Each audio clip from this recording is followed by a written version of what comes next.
देख रहे हैं A9 न्यूज़, पल पल की खबर। मुरादाबाद पुलिस ने गिरफ्तार किए शातिर ठग। मुरादाबाद, घर बैठे 1-2 घंटे काम कर हजारों रुपए कमाने का लालच देकर लोगों से करोड़ों रुपए की ठगी करने वाले 2 शातिर ठगों को साइबर क्राइम थाना पुलिस ने गिरफ्तार करते हुए एक बड़ी सफलता हासिल की है।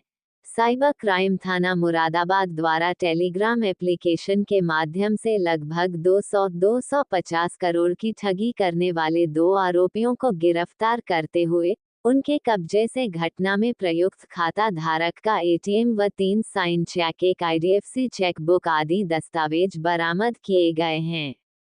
एसपी क्राइम सुभाष चंद्र गंगवार ने प्रेस वार्ता कर बताया कि साइबर क्राइम थाना मुरादाबाद द्वारा 2 आरोपी गुजरात अहमदाबाद के रहने वाले अर्जुन सिंह पुत्र डोलू भाई और सादरिया मिलन पुत्र प्रवीण भाई को गिरफ्तार किया गया है। पकड़े गए दोनों आरोपियों के अन्य साथी विपुल शाह, नीलेश, दिनेश ठक्कर, मनोज कुमार, अपूर्व, केतुल, समद, रितेश अभी फरार हैं, जिनकी तलाश में पुलिस टीम जुटी हुई है। पकड़े गए ये आरोपी टेलीग्राम एप्लीकेशन पर घर बैठे 1-2 घंटे में काम करने पर 2000 से 10,000 रुपए तक कमाने का विज्ञापन निकलवा कर लोगों को ठगी का शिकार बनाते थे। मुरादाबाद की एक पीड़िता के द्वारा इस मामले में शिकायत दर्ज कराई गई थी, जिसके तहत साइबर क्राइम थाना पुलिस ने कार्रवाई करते हुए अहमदाबाद के रहने वाले दोनों आरोपियों को गिरफ्तार किया है। Bite SP crime Subhash Chandra Gangwar. कि कल साइबर थाने की पुलिस ने 2 अभियुक्तों को गिरफ्तार किया है। इसमें एक अर्जुन सिंह है और एक मिलन सदारिया है।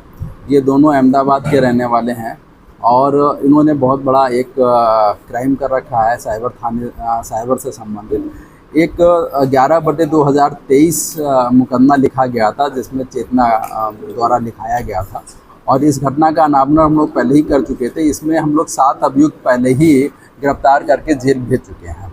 लेकिन चूंकि ये साइबर थाने का साइबर क्राइम था, तो इसका पैसा बहुत से अन्य खातों में गया था। तो जब अन्य खातों में हम लोगों ने उसकी इन्वेस्टिगेशन शुरू करी है, तो उसी के आधार पर ये 2 लोग गिरफ्तार किए गए हैं। जब पूरा इनसे पूछताछ की गई है, बातचीत की गई है, तो इनका जो कार्य करने का तरीका है वो बिल्कुल अलग तरीके से है। ये लोग क्या काम करते हैं, ऐप के माध्यम से ये लोग जो हैं मैसेज भेजते हैं टेलीग्राम के माध्यम से, और टेलीग्राम माध्यम से जब मैसेज भेजते हैं तो उसमें विज्ञापन रहते हैं कि आप ज़्यादा से ज़्यादा पैसा कमाइए। इसमें फ्री का भी ऑप्शन होता है, तो सबसे पहले ग्राहक जो होता है वो फ्री वाला दवा देता है और दवाने पे कुछ पैसा लगाता है। इसमें भी चेतना द्वारा पहले 2,000 रुपये लगाए गए थे, तो उसको उसमें 2,000 रुपये लगाने पे उसी दिन उसको 698 रुपये का फ़ायदा हुआ। इस तरह से उसने पैसा बढ़ाना शुरू किया। 10,000 लगाया, फिर 35,000 रुपये लगाया, तो उसको 47,000 रुपये प्राप्त हुआ। जब वो इस तरह से लालच में आ गए, तो उन्होंने 6-10 से लेके 11-10 तक उसमें 15 लाख से ऊपर पैसा लगाया। और जब उन्होंने वापस की डिमांड करी, तो वो पैसा वापस नहीं हुआ। तब उन्हें लगा कि हमारे साथ कोई साइबर फ्रॉड हो गया है। उसी के आधार पर उन्होंने 11/23 मुकदमा लिखाया था, इसी में कार्रवाई चल रही थी। इसमें जब हम लोगों ने इन 2 अभियुक्तों को गिरफ्तार किया है और गिरफ्तार करने के बाद इनसे जब पूरी पूछताछ करी है, तो ये पता चला है कि एक पीयूष ठक्कर नाम का व्यक्ति है, वो गरीब लोगों के डॉक्यूमेंट्स कलेक्ट कर लेता है। डॉक्यूमेंट्स कलेक्ट करने के बाद उसमें पहले MSME का लाइसेंस लेता है, फिर APMC का लाइसेंस लेता है। उस आधार पर फिर एक फ्री फर्म बनाते हैं। ये दोनों लाइसेंस लेने से होता क्या है कि जब आप विड्रॉल करेंगे तो TDS फ्री हो जाता है, नहीं तो 2% और 5% TDS बैंक काट लेती है। लेकिन ये दोनों लाइसेंस फर्जी गरीब लोगों के कागज़ से फर्म बना के ये तैयार कर लेते हैं। अब जब फर्म तैयार हो जाती है, तो फिर उसका अकाउंट खुलवाते हैं। उसमें कई बैंक मैनेजर मिले रहते हैं, तो बैंक मैनेजर की मदद से वो अकाउंट खुल जाता है। अकाउंट खुलने के बाद उनको उनका ATM है, RTGS फार्म है, चेक बुक है, वो प्राप्त हो जाती है।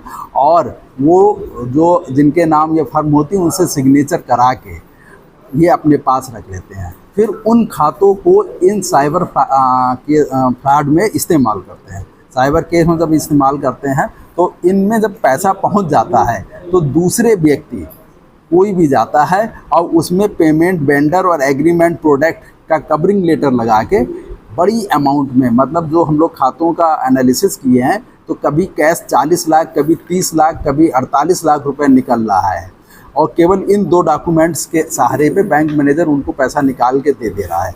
इन दोनों के जो पैसा इन्होंने निकाला है, इनको पता ही नहीं है कि वो कितना पैसा बैंक से निकाल चुके हैं। पैसा निकालने के बाद इसमें 2 व्यक्ति हैं, बुपुल शाह और नीलेश, ये दोनों पैसा कलेक्ट कर लेते हैं, इन लोग से वापस ले लेते हैं और इनका शेयर इनको दे देते हैं, और ये फिर पैसा जो है हवाला में काम आता है। और ये पूरा इनका मोटस ऑपरेंडी है। इन दोनों को हम लोग ने गिरफ्तार किया है। बैंक से हम लोग को डॉक्यूमेंट्स भी प्राप्त हुए हैं। अभी इसमें फर्दर इन्वेस्टिगेशन चल रही है। इसमें काफ़ी लोग अभी गिरफ्तार होना बाकी हैं। हम लोग ने इन सब का नाम जो है अभी विवेचना में खोल दिया है, और इसी के तहत हम लोग इसमें अब आगे कार्रवाई करेंगे। इसमें जो एक अपराधी है मिलन सदारिया, इसके खिलाफ 5 मुकदमे ऑलरेडी हैं, और जो खाते इस्तेमाल किए गए हैं उन खातों को भी जब हम लोग एनालिसिस किया तो वो क्योंकि फ्रॉड के रूप में इस्तेमाल हुए हैं तो वो कहीं ना कहीं सीज भी हो रखे हैं। NCRP पोर्टल से वो कहीं ना कहीं कंप्लेंट गई है और वो खाते सीज भी हो रखे हैं। लेकिन ये लोग का काम ये रहता है कि जल्दी जल्दी नई फर्म बना के काम करते रहते हैं। अभी इनको 7 लाख रुपए प्राप्त हुआ था नए खाते खुलवाने के लिए, नई फर्म बनवाने के लिए और नए खाते खुलवाने के लिए। ये लोग कोई बड़ा काम करने वाले थे। 20 जून से लेके आगे इन्हें करना था, लेकिन हम लोग इनको गिरफ्तार करने में सफल हुए हैं। आगे जो भी इसमें कड़ी है, जो भी लोग इसमें हमारे प्रकाश में आए हैं, उनकी तहकीकात करते हुए, उनकी विवेचना करते हुए साक्ष्यों के आधार पर उनके खिलाफ भी कार्रवाई करेंगे और गैंगस्टर की कार्रवाई भी इसमें हम लोग अमल में लाएंगे।